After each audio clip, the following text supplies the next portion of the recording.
Cluse will start us off with a prayer followed by the Pledge of Allegiance. Senator Cluse.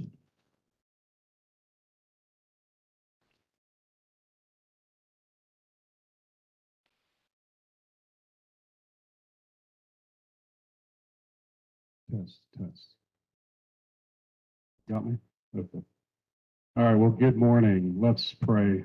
Jesus, we thank you today for your goodness, and thank you for the great state of Kansas, in particular, the community of Hutchinson, all these fine leaders here today, and those that have come out. And Lord, give us just a spirit of wisdom this morning, and may we listen to your people, and may we come together and reason. We just ask your blessing on everything that's said and done, and thank you for the safe journey. And as we're entering into halfway point, and at least this beginning tour, we just ask your safety upon everyone as we travel, and we pray this all in Jesus' name. Amen. Continue standing. Pledge of allegiance. I pledge allegiance.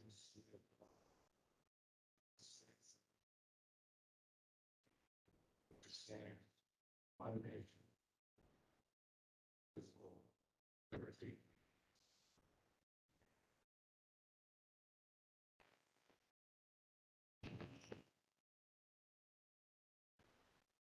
Thank you. We're on. I want to again thank everyone here today. We are excited to hear from the public and your thoughts about your community. This is a listening tour for the committee and the body to hear from you about what is important to you and your area, what we should consider going forward through this process. I'd like to take a few minutes to introduce a few of our members of the committee. From the Senate side, the redistricting chair is myself, Rick Wilburn, Senator from McPherson, Kansas. The vice chair is the president of the Senate, Senator Ty Masterson, and the ranking member is Diana Seitz from Overland Park, Johnson County. I'll turn to Mr. Representative Croft for his introductions. I'm Representative Croft. Representative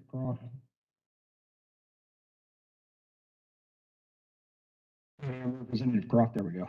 I'm the chair of the House Redistricting Committee. To my right is my vice chair of the committee, Representative Brad Ralph, and to his right is the ranking member of our committee, Representative Tom Burrows. And also want to recognize in the audience, or here on the stage actually, is our House Minority Leader, Representative Tom Sawyer. Most importantly, we want to acknowledge you, the audience. Thank you again for being here. It's very important. We're about halfway point through our tour. I'd like to offer Senator Sykes to make a welcome statement. Senator Sykes.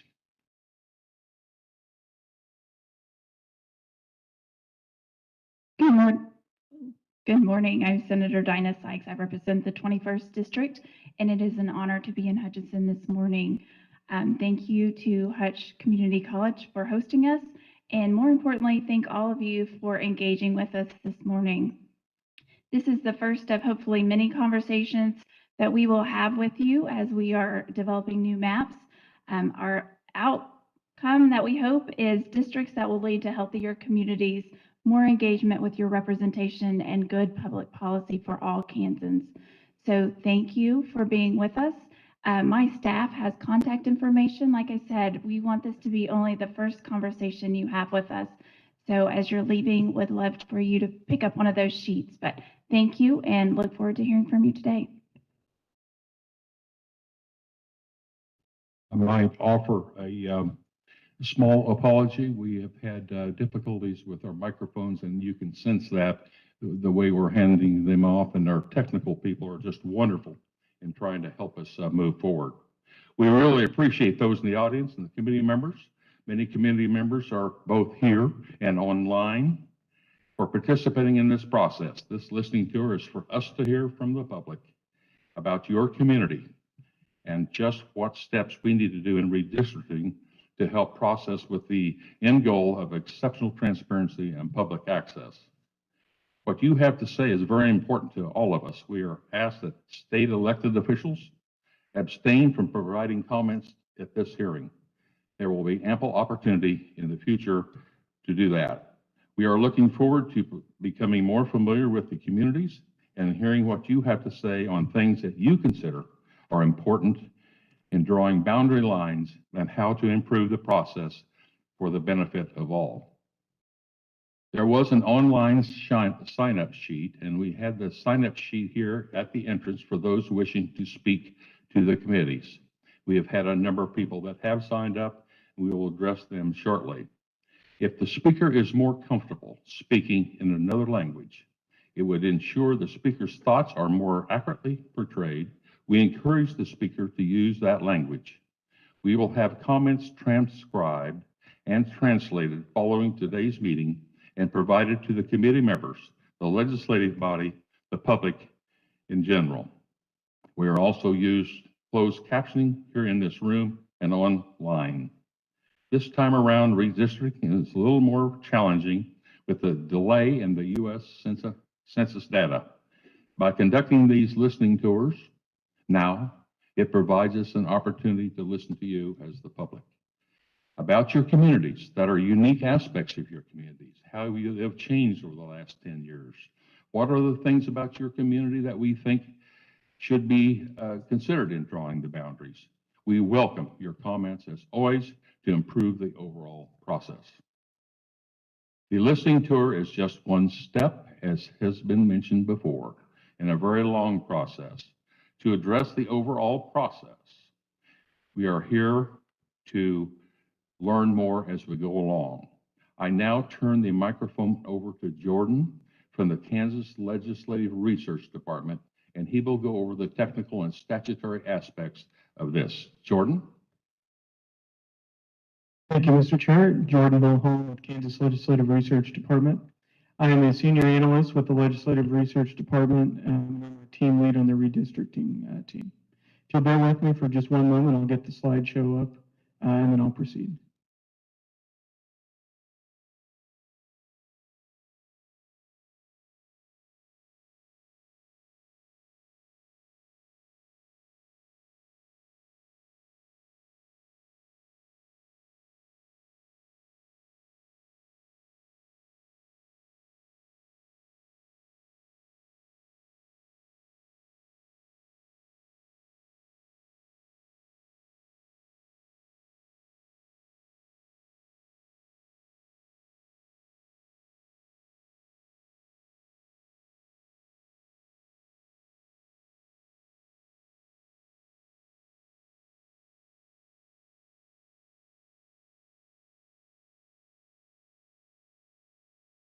Thank you, Mr. Chair, for your indulgence in getting the slideshow up. I'll go ahead and proceed. Please do. So this morning, I'll be providing an overview of the census and the redistricting process. Some part of the census is constantly happening, and redistricting is just a part of the process, or is a process that's a part of this cycle. Federal law requires states have the opportunity to participate in census prep, and states are required to participate in order to get data for certain areas of the state. The Census Redistricting Data Program provides states the opportunity to specify small geographic areas and to receive population totals for those small areas for the purpose of redistricting. In order to receive the population data for precincts, those smaller geographic areas, states are required to participate in the program. In Kansas, we participate through the Kansas Legislative Research Department, and in other states, they all participate through some other nonpartisan entity. We've been working with the census since 2015 on this current cycle, and this cycle will end in 2025. There are 5 phases to the program. Phase 1 is the Block Boundary Suggestion Project. Phase 2 is the Voting District Project. And in that phase, localities send in maps to the counties, who then coordinate with our office and the Secretary of State to update voting district lines. Phase 3 is the delivery of census data, and that's what we're currently awaiting later this week. In fact, tomorrow is when the announced date is to receive the legacy format files. Those files take a little bit more manipulation to get to the data. And then later this year, we're expecting, by the end of September, we're expecting the more user-friendly files to be delivered. And just a note too that both sets contain the same data. Phase 4 is confirmation of congressional and legislative district boundaries. This occurs after redistricting. And then phase 5 is feedback. Next, I'd like to speak a little bit about the 2020 apportionment. So on Census Day, it's basically a snapshot of that point in time with the state. So we received the state population total for that 2020 census, and that's the only number we've received so far, but that number is used for apportionment. So what that determines is whether the state loses or gains a congressional seat or stays the same. We were informed that the 2020 total population of Kansas is 2,937,880, and that's good for a gain of 84,762 persons. And Kansas did not gain or lose a congressional seat for this cycle. Next, I'd like to speak about the adjustment that was previously conducted. So between 1988 and 2019, the Kansas Constitution and Kansas state law required adjustment for military personnel and students. In 2019, the legislature passed a Senate concurrent resolution, and that was later placed on the ballot and approved by voters, which removed that requirement. Next, I'd like to speak a little bit about the redistricting process. So this begins as a legislative process. These maps are drawn. The maps are then converted into bill language. That language is then assigned to committee, and then the whole committee process occurs. There's hearings, testimony is able to be submitted for these maps, amendments can be made to these maps, and it goes through both chambers that way.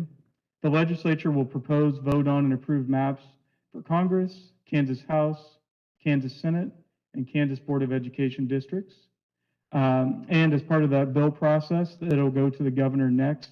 So the governor will have the opportunity to sign, veto, or allow the bill to become law without signature. And then after that point, the Kansas Supreme Court is required to review and approve the state maps. The next slide has a little bit more information about that process.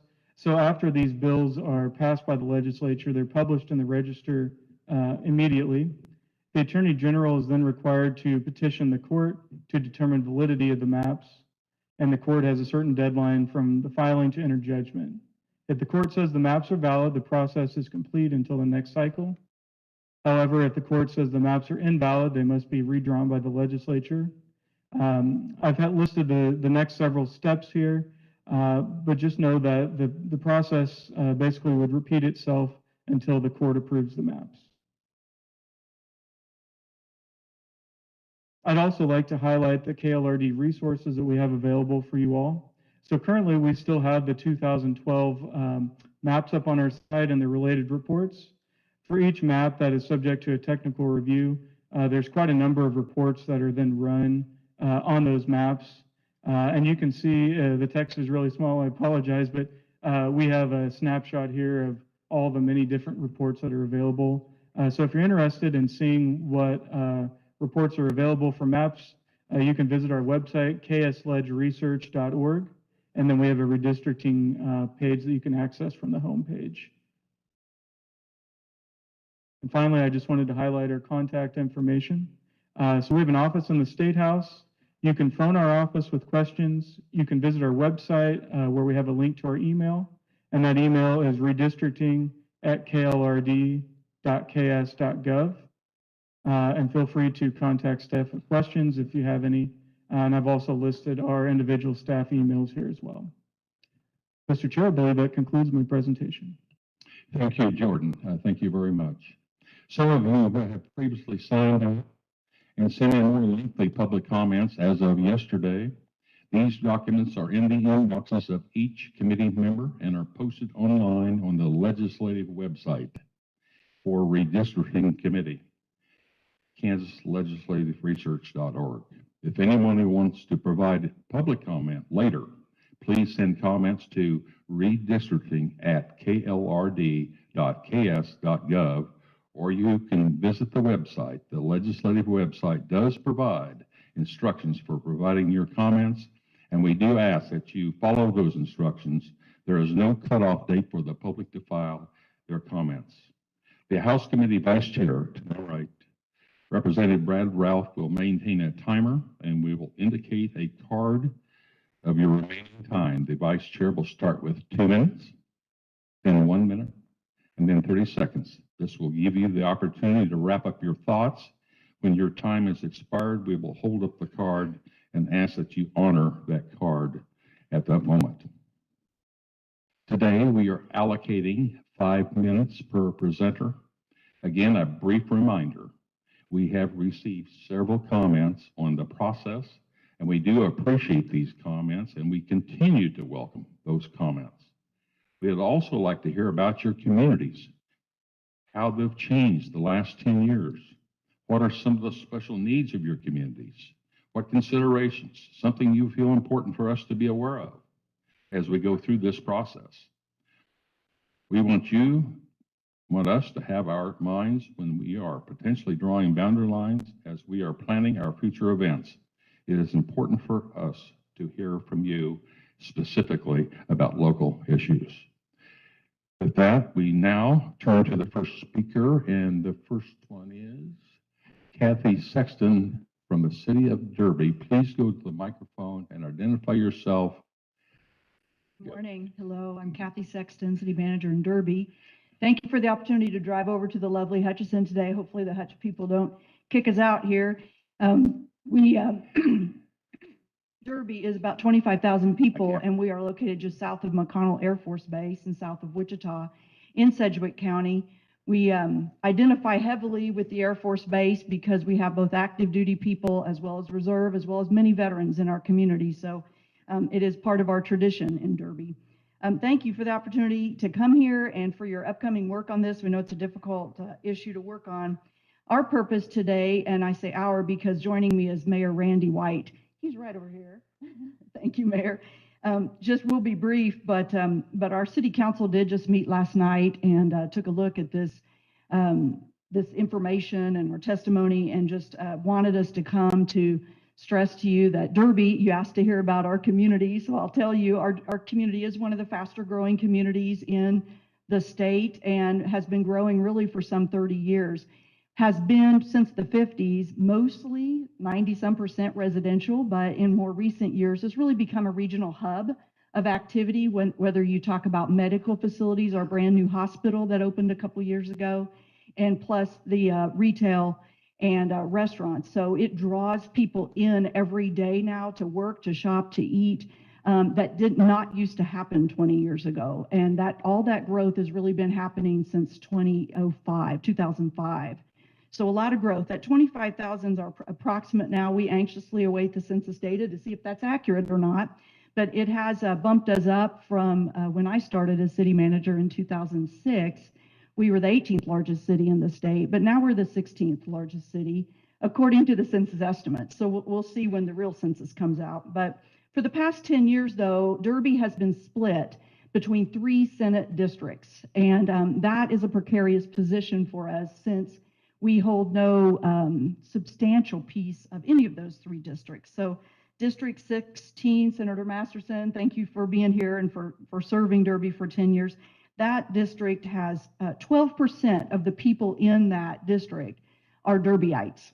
Okay, so about 65,000, probably you're planning for about 70,000, I would guess, per Senate district coming up. And so right now, from the 2012, that's only 12% of that district are Derbyites. So Derby people represent 5% of District 26 and 17% of District 28. So essentially, as a good-sized community, as you can imagine, larger than Hayes and Pittsburgh and Garden City and Dodge City and Emporia and Junction, we're bigger than all those cities, but they all have their own senator. And we have 3 split up that have served as well, and we like them. They've done great for us, but it's just not mathematically the best way to do things, as I'm sure you can all imagine. So we just come to you today asking you to consider that as you work on the Senate boundaries. We understand that at 25,000, we would not be a majority in a 70,000 person district, but could certainly, hopefully, you could find a way to draw those boundaries for including us with Wichita or with some of the other small towns around us. But certainly would appreciate your consideration of that. And on the House side, we're much better off with 2 districts, and I think that would probably be around 20,000 you're probably shooting for on the House side per district. So we are currently split between 81 and 82 districts. 1/3 of our population represents, we'll say, of each district.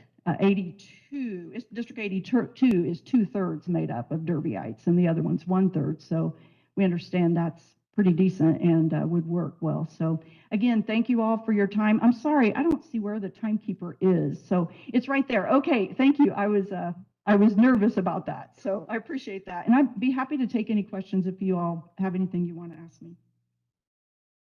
Thank you so much for your presentation. Thank you. We now turn to Denise Brodsky, Reno County Democratic Central Committee.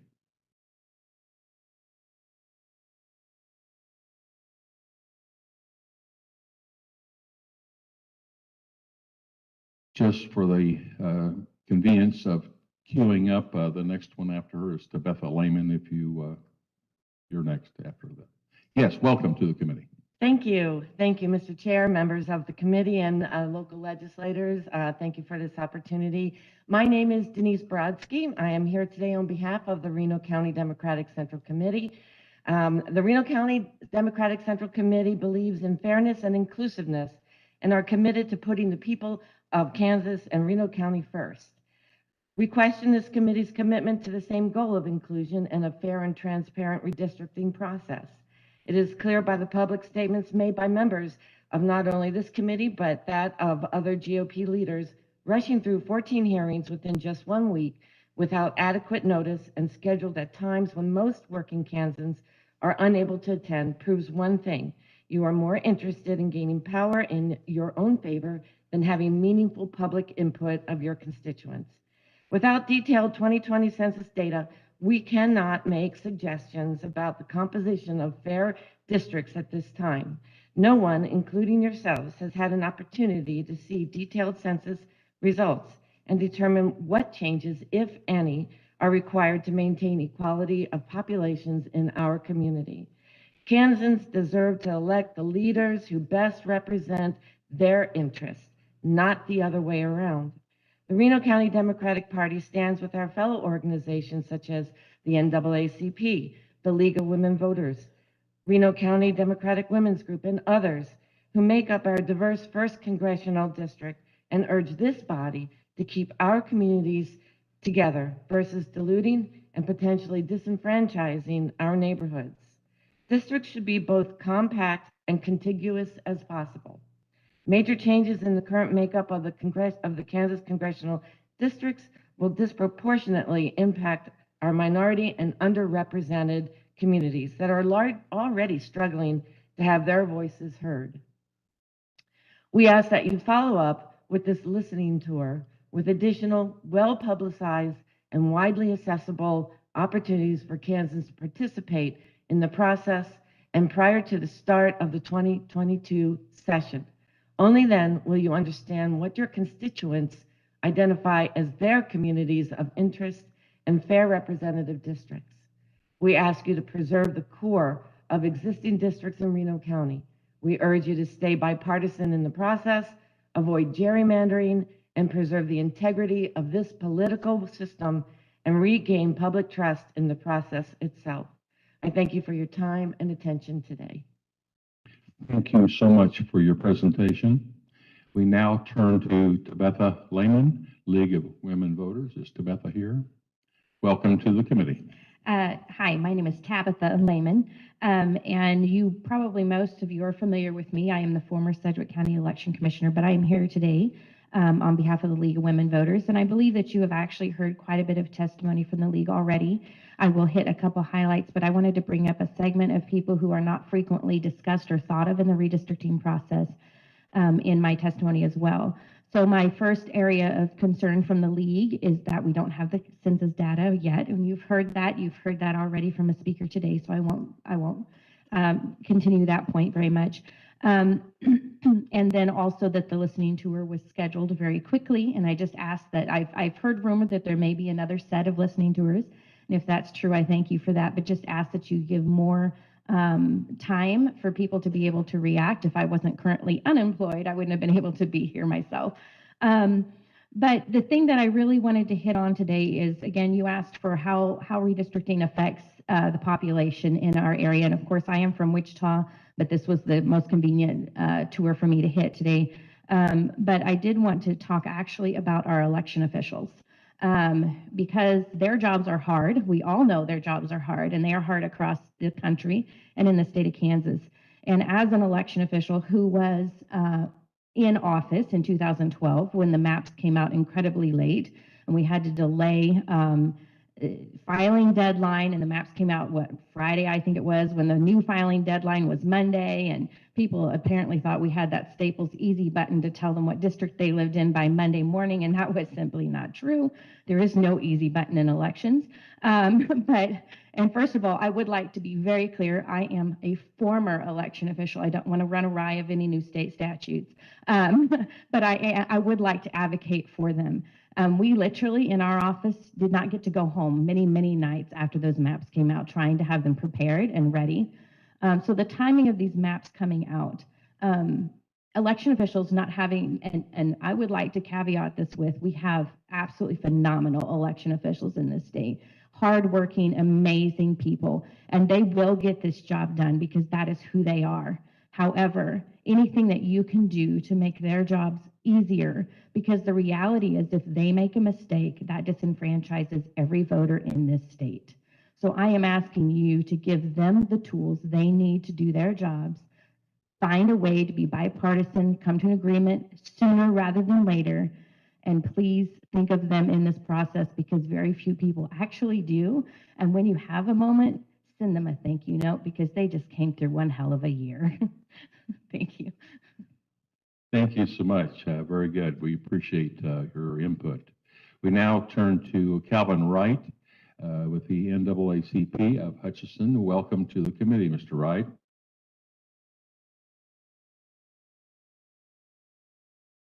Thank you so much. And thank you for the opportunity to speak on behalf of the NAACP unit in Hutchinson, Kansas, and my community of color here in Hutchinson. My name is Calvin Wright, and I speak today as the president of the NAACP unit in Hutchinson, Kansas, a resident of Hutchinson, Kansas in the 104th House District. And I speak to you as an American who's retired from the Air Force and did everything that I possibly could to ensure that everyone in America had a voice. I speak to you as a chief officer of Hutchinson Regional Healthcare System, which is the largest employer from Hutchinson West. And we serve the community as a whole, and we have specific concerns. And I speak to you specifically, as I've said, as the president of the NAACP, and out of a concern for communities of color here in Hutchinson. My specific request to you is that you, my elected Kansas legislators, relinquish your power on this redistricting matter and willingly give this historical decision to a nonpartisan, impartial body to decide. The first 2 decades of this millennium have proven to be incredibly eventful with regard to political representation in the United States as a whole. America's first Black president was elected and re-elected to a second term. The country elected the first woman, the first Black, and the first South Asian person to serve as the vice president. Thousands of elections have been held for official positions in municipal governments, state governments, and federal government. Our nation has continued to grow more racially and ethnically diverse. These realities certainly show progress, yet there's much work ahead to ensure full and meaningful representation of people of color in elected office and to safeguard the equal opportunity of voters of color to elect candidates of their choice.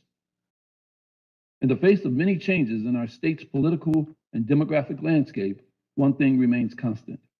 The people of Kansas are the bedrock of our system of government. And it is our right to engage in the political process to achieve a more equitable state and better lives for everyone.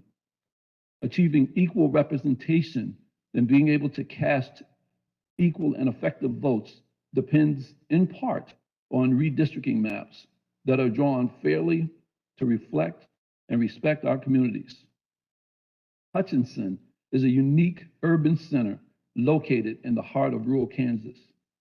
We have communities of color in Hutchinson that have different experiences and behaviors and needs that our rural neighbors do not have.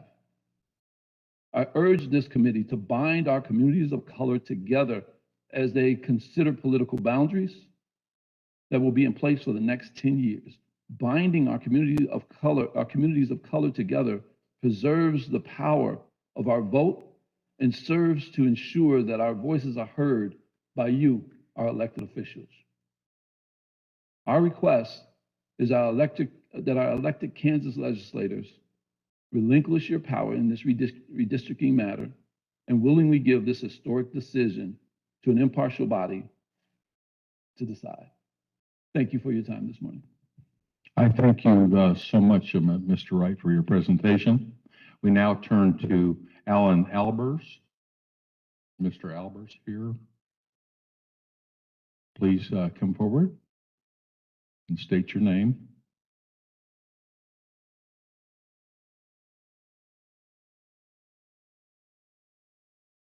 Alan Albers from Cunningham, Kansas. And we're located on western, 2 miles from the Pratt County line. So I've got some experience with Kingman County, Pratt County, and we're only 5 miles from Reno County. And I taught school for 7 years in Barber County. But my family has farmed in western Kingman, eastern Pratt for 125 years. And I taught school for the last 15 years of my career, and my wife and I are retired now. But I was surprised at the last redistricting, and I believe I'm correct on that date, but how Pratt County had always been in the big first, and then Kingman County always in the second district. And it surprised me, and I was curious about it, and I've taught history and social studies while at Skyline School in Pratt County. So anyway, I was somewhat aware of, things of the past, but it struck me strange that should happen. And it used to be in our early married life that there was a fair number of Democrats, and I would like to consider myself a lifetime Republican. But the diversity of the people, the different ideas, the Democrats that were elected, local people that we knew, were all good people, and they had a lot to add. But I feel like now there's no Democrats elected in our area, and even the redistricting in Reno County has been mentioned. How Hutchinson used to be in the second district, it all seems to me to be manipulative to give one party the advantage. And the last phrase of that Pledge of Allegiance, justice for all. I do not feel like there's been justice served for all in the redistricting process, and I would ask you to pay attention to your Pledge of Allegiance and not let it be just words, and show justice to all. Thank you.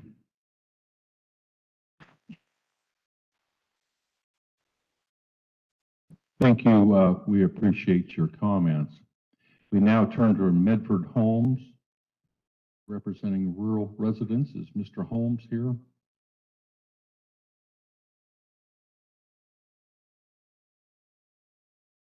You have ample time to get down. And Dorothy Barnett will be queued up for the next speaker. Welcome to the committee. I am Milford Holmes from rural Plevna, and it was good timing because I'm kind of a Democratic version of Mr. Alpers. I have those same concerns, and they tell me my statement has already been put on file. It was kind of tardy. It was at 10:30 last night, but you can read that, and I'll spare you that. But I might add one thing to it when you read it, and I'll count on you to do that. I referenced some examples in my life that I cast my mind back and think, well, when did districting affect me, and how did it affect me? And you may be surprised when you read my examples that people from the middle of Wichita and the people from 3 miles outside of a town of 99 people can benefit by sharing the knowledge, as Mr. Alpers was referring to, and governing that way. Now, here's an additional thing that I put into my written statement. I reference Kansas partition laws as an example of how things can work or not work within a state. In 2019, Iowa became the 11th state to change their partition laws to not have their terrible exploitive impact on a person trying to preserve a multi-generational family farm. In other words, somebody like me, and that's become a cause for me. And if you look at Iowa, they changed the law in 2019, and it passed the legislature, came within one vote of being unanimous. So the different parties can get together and find out that they have common goals. And that's an example. But either it's a different mindset in Iowa, or there's different districting going on in Iowa. But you might consider the examples that I gave as how districting can affect, or redistricting can affect ideas that are important to rural Kansas. Thanks for your help. Thank you, Mr. Holmes. We now turn to Dorothy Barnett with the Climate and Energy Project. Welcome to the committee, Dorothy. Good morning. My name is Dorothy Barnett. I live at 129 West 25th here in Hutchinson. Many of you on stage know me as the executive director of the Climate and Energy Project, nonprofit, nonpartisan, focused on climate action and the clean energy economy. I'm here today to encourage you to put politics aside and focus on the important task at hand. I know that's possible because I've seen it work in Topeka as it relates to support for wind and solar. So while it's certainly possible for one party to control the maps, it is not the direction we should be headed. We are facing additional economic crisis and environmental crisis, and we need to be creating the solutions for Kansans together. I believe that the first step in creating solutions together is to build trust. Creating the fair maps is one way to build trust between the legislature and the communities that they serve. As a citizen of Hutchinson, I've been largely satisfied with the district maps as written, and unless we see data from the census that requires a change, I think Reno County's maps are fair and equitable. Thank you for your time. I appreciate that this is a difficult task, but really believe that together we can find a solution that works for all of us. Thank you. Thank you, Mrs. Barnett, for being here, and thank you for your presentation. I now turn to Anthony Fritzenmeyer, if I have pronounced that properly, I hope, is welcome to the committee. Thank you for having me. My name is Anthony Frischmeyer. I'm a lifelong Hutchinson resident. First, I want to thank you for this opportunity. I'm here to speak on the behalf of people with disabilities in Kansas. The disability community is alive and well in Hutchinson. We live, we shop, and we attempt to thrive. Because of the way disability is, we make far less and are more likely to live in poverty. We have different experiences than the people in rural communities. We have different needs.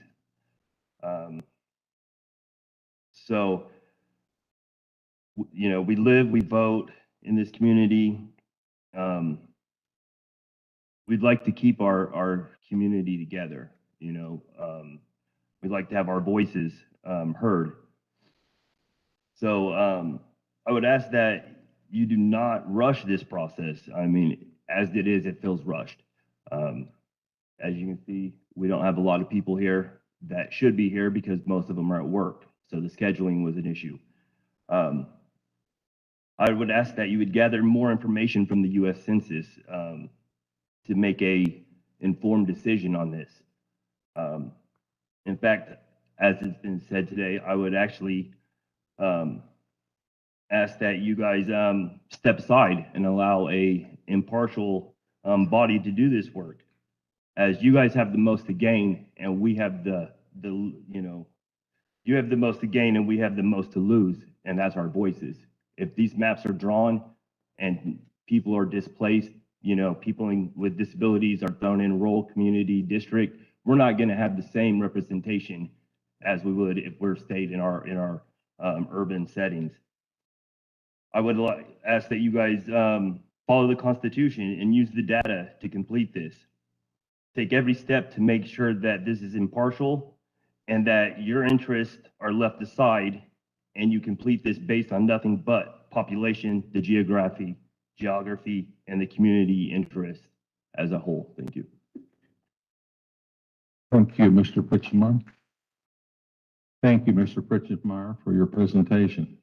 I now turn to Victoria Velakowicz. Did I pronounce that properly? And welcome to the committee. Is Victoria here? There you are.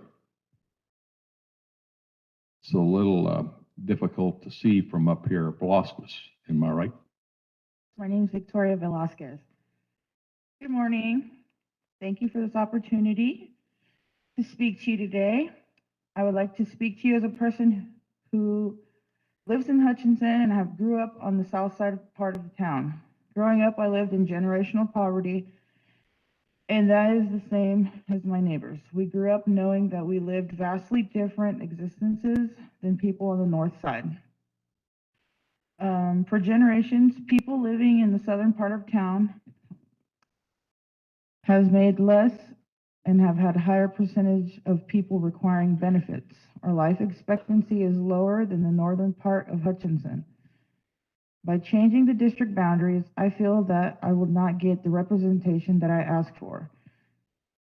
I will have my votes diluted by people who do not have the same experiences and the same interests as I do. We have lived different lives. So I ask that you please be fair and impartial when doing this. Look at the statistics for each community. Don't break up groups that have the same interests. And someone living in poverty in an urban area are going to have different needs than that of someone in a rural community. Use the data and make this about populations, communities of interest, and geography, not political. Please do what's right for all Kansas. Don't break up our communities. Thank you so much.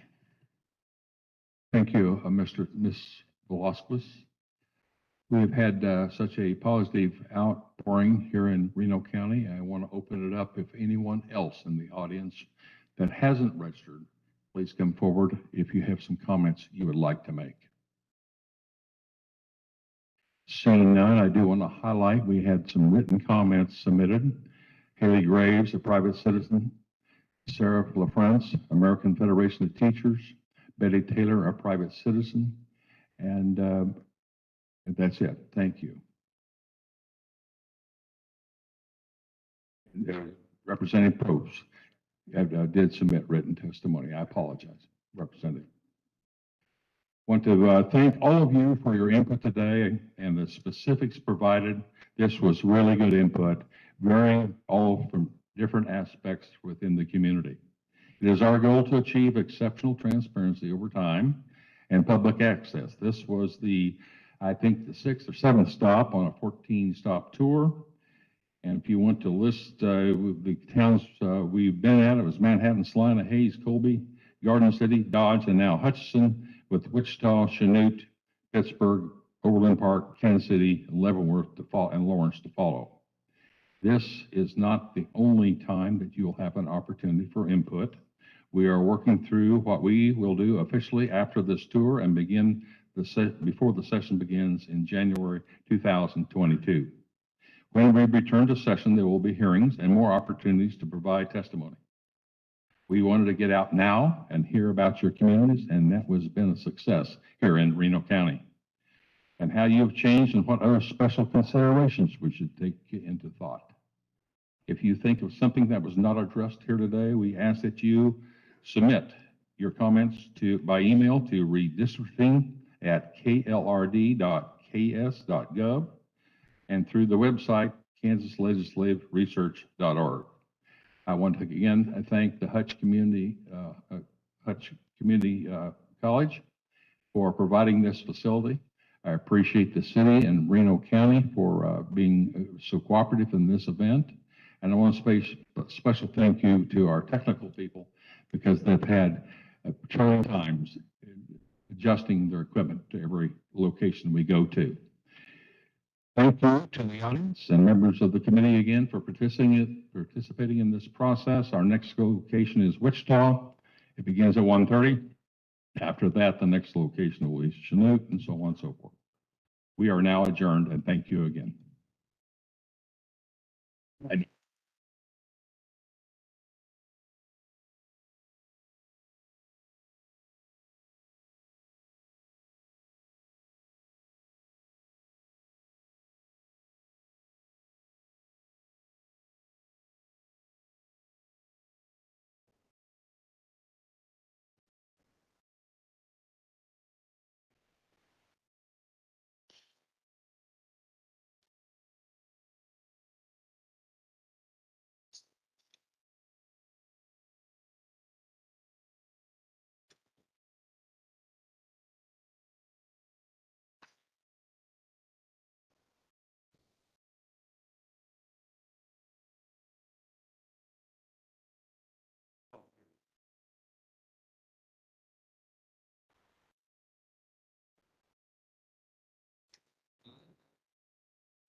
But I would